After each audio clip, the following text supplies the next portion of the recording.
A ver, por aquí tengo otra pregunta.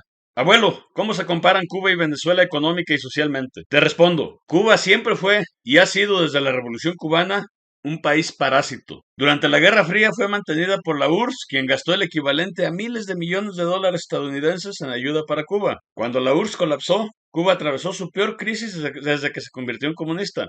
Luego hicieron hoteles capitalistas solo para turistas y donde los mismos cubanos tenían prohibido entrar. Con el turismo discriminativo y con las remesas lograron sobrevivir. Hay estimaciones que indican que Cuba recibió alrededor de 2 o 3 mil millones de dólares en 2019. A modo de ilustración, 3 mil millones de dólares, las remesas superan las exportaciones de Cuba. Luego vino Hugo Chávez, que empleó el alto ingreso que Venezuela obtuvo por exportación de petróleo como si fuera suyo, y regaló miles de millones de dólares a Cuba. La cifra total de todo lo que Cuba obtuvo regalado de Venezuela supera toda la ayuda que dio la Unión Soviética a Cuba. Durante un periodo cuando hubo abundancia de dólares en Venezuela, Cuba vivió una bonanza y aparente prosperidad, pero Venezuela entró en su propia crisis política y económica que engendró la hiperinflación. Cuba cayó de nuevo en desgracia e inventó un nuevo negocio capitalista que fue enviar a médicos, cobrar por cada uno de ellos entre 3 a 5 mil dólares por mes, cogérselo casi todo para el Estado cubano. Claro, los únicos países que aceptan médicos cubanos para desplazar a los médicos nativos son países amigos de Fidel Castro.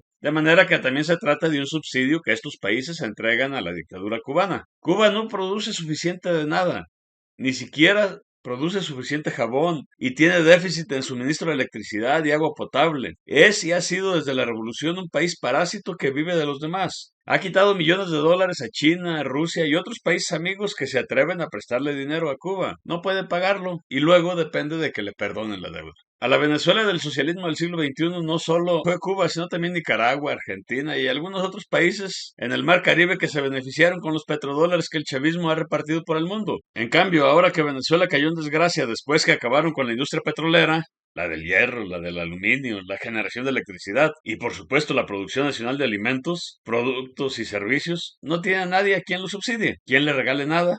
Y esa es la gran diferencia. Hoy los venezolanos son más pobres que los cubanos. Conclusión, Cuba es un país parásito. Venezuela es un país pendejo e idiota, tonto, útil del comunismo cubano y de los gobiernos populistas oportunistas que también supieron cómo extraer de Venezuela miles de millones de dólares a cambio de nada, solo expresando admiración por Chávez. Con eso era suficiente.